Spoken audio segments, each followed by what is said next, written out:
हरे कृष्णा। ब्रह्मा जी ने कहा, महर्षियों, जिस प्रकार इन पांचों महाभूतों की उत्पत्ति और नियम करने में मन समर्थ है, उसी प्रकार स्थिति काल में ही भी मन ही भूतों का आत्मा है। उन पंच महाभूतों का नित्य आधार मन ही है। बुद्धि जिसके ऐश्वर्य को प्रकाशित करती है, वह क्षेत्रज्ञ कहलाता है। इस प्रकार जो विद्वान इस के बारे में जानते हैं, वह सब कुछ समझ सकते हैं। जैसे सारथी अच्छे घोड़ों को अपने काबू में रखता है, उसी प्रकार मन संपूर्ण इंद्रियों पर शासन करता है। इंद्रिय, मन और बुद्धि ये सदा क्षेत्रज्ञ के साथ संयुक्त रहते हैं। इसमें इंद्र रूपी घोड़े जुटे हुए हैं, जिसका बुद्धि रूपी सारथी के द्वारा नियंत्रण हो रहा है। उस देह रूपी रथ पर सवार होकर वह भूतात्मा अर्थात क्षेत्रज्ञ चारों ओर दौड़ लगाता रहता है। ब्रह्मा में रथ सदा रहने वाला और महान है। इंद्रियां उसके घोड़े, मन सारथी और बुद्धि चाबुक है। इस प्रकार इस बात को समझना चाहिए, और जो इस रथ की सदा जानकारी रखता है, वह समस्त प्राणियों में धीर और कभी भी मोह में नहीं पड़ता। ये जगत एक ब्रह्मावन है। अव्यक्त प्रकृति इसका आदि है। पंच महाभूत, 10 इंद्रियां और मन, इन 16 विशेषज्ञों से इसका विस्तार है। ये चराचर प्राणियों से भरा हुआ है। सूर्य और चंद्रमा आदि से प्रकाशित है। ग्रह और नक्षत्रों से सुशोभित है। नदियों और पर्वतों के समूह से सब और विभूषित है। नाना प्रकार के जल से सदा अलंकृत है। यही संपूर्ण भूतों का जीवन और संपूर्ण प्राणियों की गति है। इस ब्रह्मवन में के क्षेत्रज्ञ विचरण करता रहता है। इस लोक में जो स्थावर जंगम प्राणी हैं, वे पहले ही प्रकृति में विलीन होते हैं। उसके बाद 5 भूतों के कार्य में लीन होते हैं, और उसके कार्य रूप गुणों के बाद इस प्रकार वह भूत समुदाय प्रकृति में ही लीन होता है। देवता, मनुष्य, गंधर्व, पिशाच, असुर, राक्षस सभी स्वभाव से रचे गए हैं। किसी क्रिया से या कारण से इनकी रचना नहीं हुई है। विश्व की सृष्टि करने वाले ये मरीचि आदि ब्राह्मण समुद्र की लहरों के समान बारंबार पंच महाभूतों से उत्पन्न होते हैं, और उत्पन्न हुए वे फिर से समय अनुसार उन्हीं में लीन हो जाते हैं। इस विश्व की रचना करने वाले प्राणियों से पंच महाभूत सब प्रकार पर हैं। जो इन पंच महाभूतों से छूट जाता है, वह परम गति को प्राप्त होता है। शक्ति संपन्न प्रजापति ने भी अपने मन के ही द्वारा संपूर्ण जगत की सृष्टि की है, और ऋषि भी तपस्या से ही देवत्व को प्राप्त हुए हैं। फल मूल का भोजन करने वाले सिद्ध महात्मा यहाँ तपस्या के प्रभाव से चित्त को एकाग्र करके तीनों लोकों की बातों को क्रमशः प्रत्यक्ष अनुभव करते हैं। आरोग्य ही साधनभूत औषधियों और नाना प्रकार की विद्याओं के तप से सिद्ध होता है। सारे साधनों की जड़ तपस्या ही है, जिसको पाना, जिसको अभ्यास करना, जिसे दबाना और जिसकी संगति लगाना नितांत कठिन है, वह तपस्या के द्वारा साध्य हो जाता है, क्योंकि तप का प्रभाव दुर्लभ्य है। शराबी, ब्रह्म हत्यारा, चोर, गर्भ नष्ट करने वाला, गुरु पत्नी शय्याग्रमण, ये इस प्रकार के महापापी भी यदि भली भांति तपस्या करें तो महान पाप से छुटकारा पा सकते हैं। मनुष्य, पितर, देवता, पशु, मृग, पक्षी और अन्य जितने चराचर प्राणी हैं, वे सब नित्य तपस्या के बल पर संलग्न रहते हैं। तपस्या के बल से ही मायावी देवता स्वर्ग में निवास करते हैं। जो अहंता ममता से रहित है, वे महात्मा विशुद्ध ध्यान योग के द्वारा महान उत्तम लोक को प्राप्त करते हैं। जो ध्यान योग का आश्रय लेकर सदा प्रसन्नचित्त रहते हैं, वे आत्मवेत्ताओं में श्रेष्ठ पुरुष सुख की राशिभूति अव्यक्त परमात्मा में प्रवेश करते हैं। किंतु जो ध्यान योग से पीछे लौटकर अर्थात ध्यान में असफल होकर ममता और अहंकार से रहित जीवन व्यतीत करता है, वह निष्काम पुरुष भी महापुरुषों के उत्तम अव्यक्त लोक में लीन हो जाता है। फिर स्वयं भी उसकी समता को प्राप्त होकर अव्यक्त से ही प्रकट होता है और केवल सत्व का आश्रय लेकर तमोगुण और रजोगुण के बंधन से छुटकारा पाता है। जो सब पापों से मुक्त रहकर सबकी सृष्टि करता है, उस अखंड आत्मा को क्षेत्रज्ञ समझना चाहिए। जो मनुष्य उसका ज्ञान प्राप्त कर लेता है वही वेदवेत्ता है। मुनि को उचित है कि चिंतन के द्वारा चेतना पाकर मन और इंद्रियों को एकाग्र करके परमात्मा के ध्यान में लीन होकर स्थित हो जाए, क्योंकि जिसका चित्त जिसमें लगा होता है वह निश्चय ही उसका स्वरूप हो जाता है। ये सनातन गोपनीय रहस्य है। अव्यक्त से लेकर 16 विशेषताओं सभी अविद्या के लक्षण बताए गए हैं। ऐसा समझना चाहिए कि गुणों का विस्तार ही होता है। 2 अक्षर का पद मम, ये मेरा है, ऐसा भाव मृत्यु रूप है।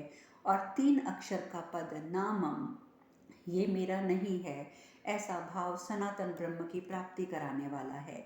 कुछ मंदबुद्धि पुरुष स्वर्ग आदि फल कर प्रदान करने वाले काम्य कर्मों की प्रशंसा करते हैं, किंतु वृद्ध महात्मा जन उन कर्मों को उत्तम नहीं बतलाते, क्योंकि सकाम कर्म से के अनुष्ठान से जीवन को 16 विकारों से निर्मित स्थूल शरीर धारण करके जन्म लेना पड़ता है और वह सदा अविद्या का ग्रास बना रहता है। इतना ही नहीं, कर्मठ पुरुष देवताओं का भी उपभोग का विषय होता है। इसलिए जो पारदर्शी विद्वान होता है वे कर्मों में आसक्त नहीं होता, क्योंकि वह पुरुष आत्मा ज्ञानमय है, कर्ममय नहीं।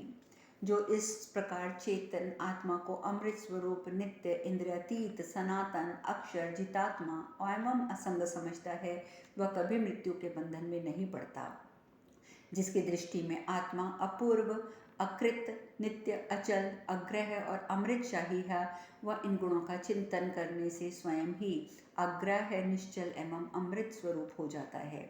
जो चित्त को शुद्ध करने वाले संपूर्ण संस्कारों का संपादन करके मन को आत्मा के ध्यान में लगा देता है, वही उस कल्याण में ब्रह्म को प्राप्त होता है। इसमें कोई बड़ी बात नहीं है। संपूर्ण अंतःकरण के से स्वच्छ हो जाने पर साधक को शुद्ध प्रसन्नता प्राप्त होती है। जैसे स्वप्न से जगे हुए मनुष्य के लिए स्वप्न शांत हो जाता है, उसी प्रकार चित्त शुद्धि का लक्षण है। ज्ञाननिष्ठ जीवन मुक्त महात्माओं की ये परम गति है, क्योंकि वे उस समय प्रवृत्तियों को शुभाशुभ फल देने वाली समझते हैं। यही विरक्त पुरुषों की गति है, यही सनातन धर्म है, यही ज्ञानियों का प्राप्तव्य स्थान है और यही अनिंदनीय सदाचार है। जो संपूर्ण भूतों में समान भाव रखता है, लोभ और कामना से रहित रहता है, जिसकी दृष्टि सर्वत्र समान रहती है, वह ज्ञानी पुरुष ही इस परम गति को प्राप्त कर सकता है। ब्रह्म ऋषियों, ये सब विषय मैंने विस्तार पूर्वक तुम्हें बता दिया है। इसी के अनुसार आचरण करो, तुम्हें शीघ्र परम सिद्धि प्राप्त होगी। गुरु ने कहा, बेटा, ब्रह्मा जी के इस प्रकार उपदेश देने पर उन महात्मा मुनियों ने इसी का अनुसरण और आचरण किया। इससे उन्हें उत्तम लोकों की प्राप्ति हुई। महाभाग, तुम्हारा चित्त शुद्ध है, इसलिए तुम भी मेरे बताए हुए ब्रह्मा जी के उत्तम उपदेश का भलीभांति पालन करो। इससे तुम्हें भी सिद्धि की प्राप्ति होगी। भगवान श्री कृष्ण कहते हैं, अर्जुन, गुरुदेव के ऐसा कहने पर उस शिष्य ने समस्त उत्तम धर्मों का पालन किया, जिससे वह संसार बंधन से मुक्त हो गया। कुरुकुल नंदन, उस समय कृतार्थ होकर उस शिष्य ने वह ब्रह्म पद प्राप्त किया, जहाँ जाकर शोक नहीं करना पड़ता। अर्जुन ने कहा, हे कृष्ण, वे ब्रह्मनिष्ठ गुरु कौन थे और वे शिष्य कौन थे? यदि मेरे सुनने योग्य हो तो ठीक ठीक बताने की कृपा करें। भगवान कृष्ण ने कहा, महाबाहो, मैं ही गुरु हूँ और मेरे मन को ही शिष्य समझो। धनंजय, तुम्हारे स्नेहवश मैंने इस गोपनीय रहस्य का वर्णन किया है। उत्तम व्रत का पालन करने वाले कुरुकुल नंदन, यदि मुझ पर तुम्हारा प्रेम हो तो इस अध्यात्म ज्ञान को सुनकर तुम नित्य इसका यथावत पालन करो। शत्रु दमन, इस धर्म का पूर्णता आचरण करने पर तुम समस्त पापों से छूटकर विशुद्ध मोक्ष को प्राप्त कर लोगे। पहले तो मैंने युद्ध काल उपस्थित होने पर यही उपदेश तुमको सुनाया था, इसीलिए तुम इसमें मन लगाओ।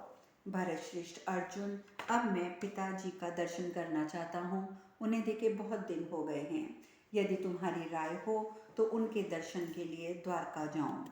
वैशंपायन जी कहते हैं, राजन, भगवान श्री कृष्ण की बात सुनकर अर्जुन ने कहा, कृष्ण, हम लोग यहाँ से हस्तिनापुर को चलें। वहाँ धर्मात्मा राजा युधिष्ठिर से मिलकर उनकी आज्ञा लेकर आप अपनी पुरी को पधारें। इस प्रकार श्री महाभारत अश्वमेध आदिक पर्व के अंतर्गत अनुगीता पर्व में गुरु शिष्य संवाद का 91वां अध्याय पूर्ण हुआ। वैशंपायन जी कहते हैं, राजन, तदंतर भगवान श्री कृष्ण ने दारुक को आज्ञा दी कि रथ जोत कर तैयार करो। दारुक ने 2 घड़ी में ही लौटकर सूचना दी कि रथ तैयार है। इस प्रकार अर्जुन ने भी अपने सेवकों को आदेश दिया, सब लोग रथ को सुसज्जित करो, अब हमें हस्तिनापुर की यात्रा करनी है। प्रजानाथ आज्ञा पाते ही संपूर्ण सैनिक तैयार हो गए और महान तेजस्वी अर्जुन के पास जाकर खड़े हो गए रथ के साथ। राजन, तदंतर भगवान श्री कृष्ण और अर्जुन रथ पर बैठकर आपस में तरह तरह की विचित्र बातें करते हुए प्रसन्नतापूर्वक वहां से चले। भरतभूषण, रथ पर बैठे हुए भगवान श्री कृष्ण से पुनः इस प्रकार महातेजस्वी अर्जुन बोले, वृष्णि कुल धुरंधर श्री कृष्ण, आपकी कृपा से ही राजा युधिष्ठिर को विजय प्राप्त हुई है। उनके शत्रुओं का दमन हुआ है, उन्हें निष्कंटक राज्य मिला है। मधुसूदन, अब हम सभी पांडव आपसे सनात हैं। आपको ही नौका रूप पाकर हम लोग कौरव रूपी सेना के समुद्र को पार कर पाए हैं। विश्वकर्मन, आपको नमस्कार है। विश्वात्मन, आप संपूर्ण विश्व में सबसे श्रेष्ठ हैं। मैं आपको उसी तरह जानता हूँ जिस तरह आप मुझे जानते हैं। मधुसूदन, आपके ही तेज से सदा संपूर्ण भूतों की उत्पत्ति होती है। आप ही सब प्राणियों के आत्मा हैं। प्रभु, नाना प्रकार की लीलाएं आपकी रति हैं, अर्थात मनोरंजन हैं। आकाश और पृथ्वी आपकी माया हैं। यह जो स्थावर जंगम जगत है, ये आप पे ही प्रतिष्ठित है। आप ही 4 प्रकार के समस्त प्राणी समुदायों की सृष्टि करते हैं। मधुसूदन, पृथ्वी, अंतरिक्ष, आकाश की सृष्टि भी आपने ही की है। निर्मल चांदनी आपका हास्य है। ऋतुएं आपकी इंद्रियां हैं। सदा चलने वाली वायु प्राण है। क्रोध सनातन मृत्यु है। महामते, आपके प्रसाद में लक्ष्मी विराजमान है। आपके वक्षस्थल में सदा श्री जी का निवास है। अनग, आप में ही रति, धृति, शांति, मन, मति, कांति, चराचर जगत है। आप ही युगांत काल में प्रलय कहे जाते हैं। दीर्घ काल तक गणना करने में आपके गुणों का पार पाना असंभव है। आप ही आत्मा और परमात्मा हैं। कमल नयन, आपको नमस्कार है। दुर्घष परमेश्वर, मैंने देव ऋषि नारद, देवल, श्री कृष्ण द्वैपायन और पितामह के मुख से आपके महात्म्य के ज्ञान को प्राप्त किया है। सारा जगत आप में ही ओतप्रोत है। एकमात्र आप ही मनुष्यों के अधीश्वर हैं। हे जनार्दन, आपने मुझ पर कृपा करके ये जो उपदेश दिया है उसका मैंने यथावत पालन मैं करूँगा।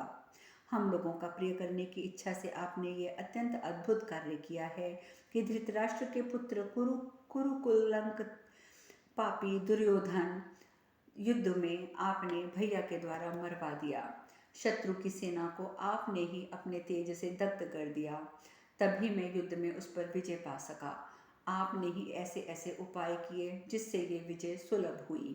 संग्राम में आपकी ही बुद्धि, आपका ही पराक्रम से दुर्योधन, कर्ण, पापी सिंधुराज, जयद्रथ, भूरिश्रवा के वध का उपाय मुझे यथावत रूप से दृष्टिगोचर हुआ। हे देवकी नंदन, आपने प्रेम पूर्वक प्रसन्नता के साथ मुझे जो कार्य करने के लिए कहा है उसे मैं अवश्य करूँगा। इसमें मुझे कुछ भी विचार नहीं करना है। धर्मज्ञ और निष्पाप भगवान जनार्दन, मैं धर्मात्मा राजा युधिष्ठिर के पास चलकर उनसे आपके जाने के लिए आज्ञा प्रदान करने का अनुरोध करूँगा। उस समय आपका द्वारका जाना आवश्यक है, इसमें मेरी भी सम्मति है। आप अब शीघ्र ही मामा जी का दर्शन करेंगे और दुर्विजय वीर बलदेव जी और अन्यान्य वृष्णिवंशियों के वीरों से मिल सकेंगे। इस प्रकार बातचीत करते हुए वे दोनों हस्तिनापुर जा पहुँचे। उन दोनों हष्टपुष्ट मनुष्यों से भरे हुए उन्होंने नगर में प्रवेश किया। महाराज इंद्र भवन में समान शोभा पाने वाले धृतराष्ट्र के महल में उन दोनों ने राजा धृतराष्ट्र, महात्मा विदुर और राजा युधिष्ठिर का दर्शन किया। फिर क्रमशः दुर्जय वीर भीमसेन, पांडुपुत्र नकुल, सहदेव, धृतराष्ट्र की सेवा में लगे रहने वाले अपराजित वीर युयुत्सु और परम बुद्धिमान बुद्धिमती माता गांधारी, माता कुंती, भार्या द्रौपदी और सुभद्रा आदि भरतवंश की सभी स्त्रियों से मिले।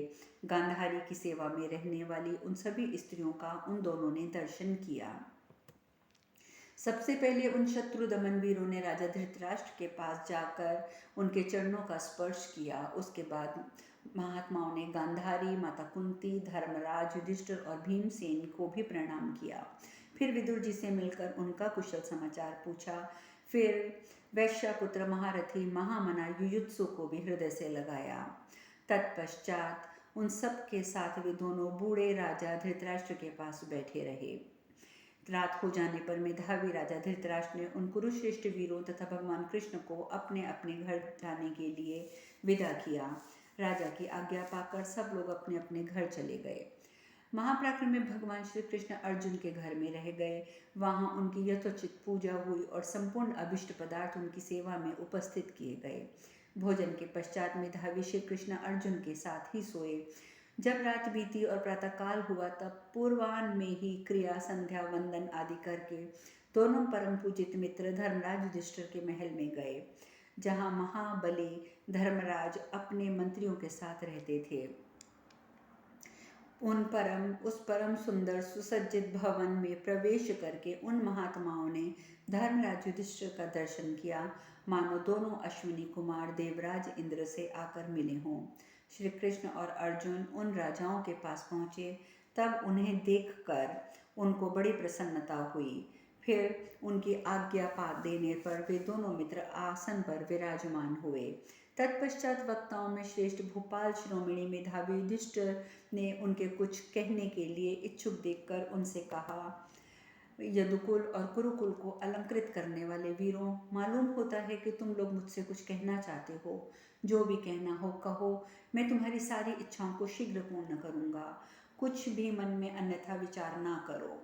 उनके इस प्रकार कहने पर बातचीत में कुशल अर्जुन ने धर्मराज के पास जाकर बड़ी विनीत भाव से कहा, राजन, परम प्रतापी वसुदेव नंदन भगवान श्री कृष्ण को यहाँ रहते हुए बहुत दिन हो गए हैं। अब ये आपकी आज्ञा लेकर अपने पिताजी का दर्शन करना चाहते हैं।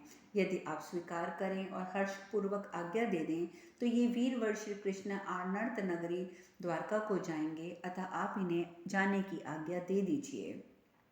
युधिष्ठिर ने कहा, कमल नयन मधुसूदन, आपका कल्याण हो। आप शूर नंदन वसुदेव जी का दर्शन करने के लिए आज ही द्वारका को प्रस्थान कीजिए। महाबाहु केशव, मुझे आपका जाना इसीलिए ठीक लगता है कि आपने मेरे मामा जी और मामी देवकी की देवी की बहुत दिनों से दर्शन नहीं किए हैं। महानद, महाप्रज्ञ, आप मामा जी और भैया बलदेव जी के पास जाकर उनसे मिलिए और मेरी ओर से उनका यथोयोग्य सत्कार कीजिए। भक्तों को मान देने वाले हे कृष्ण, द्वारका में पहुंचकर आप मुझको बलवानों में श्रेष्ठ भीमसेन, अर्जुन, सहदेव और नकुल को सदा याद रखिएगा। महाबाहु श्री कृष्ण, आनर्त देश की प्रजा अपने माता पिता और विष्णुवंशी बंधु बांधवों से मिलकर पुनः मेरे अश्वमेध यज्ञ में पधारिएगा। यदुनंदन केशव, ये तरह तरह के रत्न और धन प्रस्तुत हैं। इन्हें और दूसरी वस्तुएं जो आपको पसंद हो, ये यहाँ से यात्रा के लिए ले जाइए। वीरवर, आपके प्रसाद से ही ये संपूर्ण भूमंडल का राज्य मेरे हाथ में आया है और हमारे शत्रु मारे गए हैं। कुरुनंदन धर्मराज युधिष्ठिर जब इस प्रकार कह रहे थे, उसी समय पुरुषोत्तम वसुदेव नंदन भगवान श्री कृष्ण ने उनसे कहा, महाबाहो, ये रत्न, ये धन, ये समूची पृथ्वी अब केवल आपकी है। इतना ही नहीं, मेरे घर में भी जो धन वैभव है उसको भी आप अपना ही समझिए। नरेश्वर, आप ही सदा उसके भी स्वामी हैं। उसके ऐसा कहने पर धर्मपुत्र युधिष्ठिर ने जो आज्ञा कहकर उनको उनके वचनों का आदर किया। उनके सम्मानित हो पराक्रमी श्री कृष्ण अपनी बुआ कुंती के पास जाकर बातचीत करने लगे और उनसे यथोचित सत्कार पाकर उनकी प्रदक्षिणा की। कुंती से भली भांति अभिनंदित हो वे विदुर आदि सब लोगों से सत्कार पूर्वक विदा लेकर चार भुजाधारी भगवान श्री कृष्ण अपने दिव्य रथ द्वारा हस्तिनापुर से बाहर निकले। बुआ कुंती और राजा युधिष्ठिर की आज्ञा से भाविनी सुभद्रा को भी रथ पर बिठाकर महाबाहु जनार्दन पुरवासियों से घिरे हुए नगर से बाहर आए। उस समय उन्माधव के पीछे कपिध्वज अर्जुन, सात्विकी, नकुल, सहदेव, अगाध बुद्धि विदुर और गजराज के समान पराक्रमी भीमसेन भी कुछ दूर तक उन्हें पहुंचाने के लिए गए। तदंतर पराक्रमी श्री कृष्ण ने कौरव राज्य की वृद्धि करने वाले उन समस्त पांडवों और विदुर जी को लौटाकर दारुक और सात्विकी से कहा, अब घोड़ों को जोर से हाँको। तत्पश्चात शिनी वीर सात्विकी को साथ लेकर शत्रु दल मर्दन प्रतापी श्री कृष्ण अनार्तपुरी द्वारका की ओर चल पड़े, जैसे प्रतापी इंद्र अपने शत्रु समुदाय का संहार करके स्वर्ग में जा रहे हों। इस प्रकार श्री महाभारत अश्वमेधाधिक पर्व के अंतर्गत अनुगीता में श्री कृष्ण का द्वारका को प्रस्थान विषयक 92वां अध्याय पूर्ण हुआ। अब शेष कथा कल। हरे कृष्णा।